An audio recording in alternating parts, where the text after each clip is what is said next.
Okay, today we are going to be talking about main idea and details.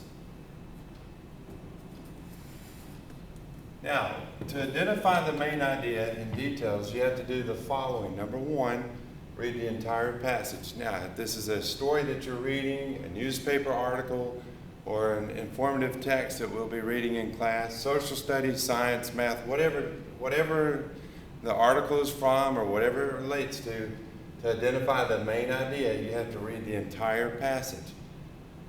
Two, you need to ask yourself, what was this passage about?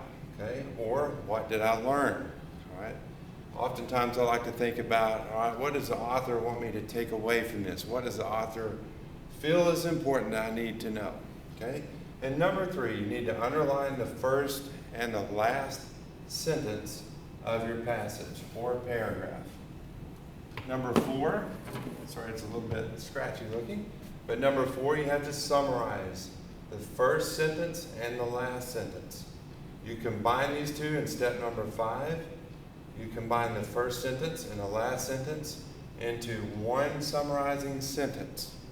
Okay, and we'll talk a little bit more about that in just a second. Okay, let's practice this skill.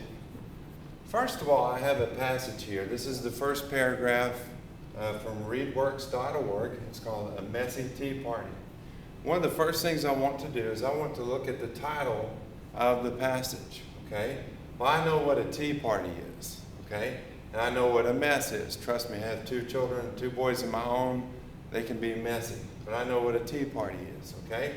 So automatically, before I read this text, I'm thinking something's going to happen at a tea party and it's going to be messy. Okay? Now, here's the passage. If you know anything about the English people, you probably know that they love tea. Ever since tea was first imported to Great Britain from China, the English have enjoyed a nice hot cup of strong tea in the afternoon. In about the 1700s, they brought this habit with them to the colonies in North America. All right, let's take this passage and we're going to practice what we've been talking about. If you know anything about English people, you probably know they love tea. Now what I did was I highlighted or broke apart for you the very first sentence in that passage that we just read.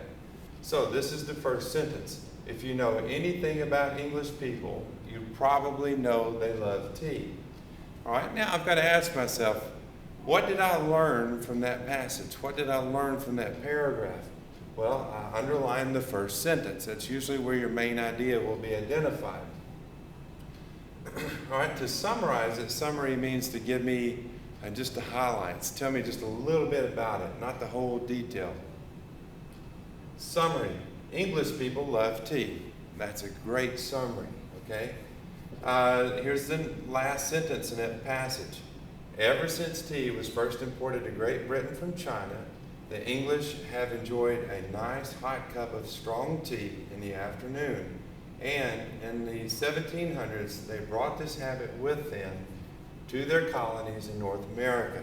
Okay, this is the last sentence of that passage that I just read to you. Now, I've got to summarize this a little bit. That means I've got to take it and see if I can shorten it up a bit. Okay, so I'm going to let's look at this. The English brought this habit to their colonies in North America. Does that sound like a good summary for you? I think it'll work for me. Okay, I've taken all this information and I've shortened it down to just this right here. Okay, now your final step is after you've underlined the first and the last sentence and you have written a summary of these 2 sentences, the last step is to combine these into one summarizing sentence.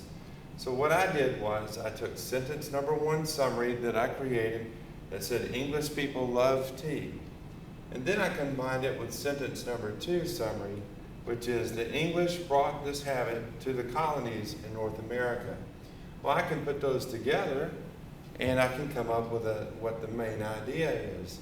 And that could possibly be that the English love tea so much that when they came here in the 1700s, they brought that love of tea with them. That would be a good summary sentence for that first passage that we read. Now, I want to remind you that this can be done in every single subject. Let's say, for example, in social studies or history, you can read a passage, a paragraph, or a section out of your book, and then you can ask yourself, all right, what does the author want me to learn from what I just read, okay?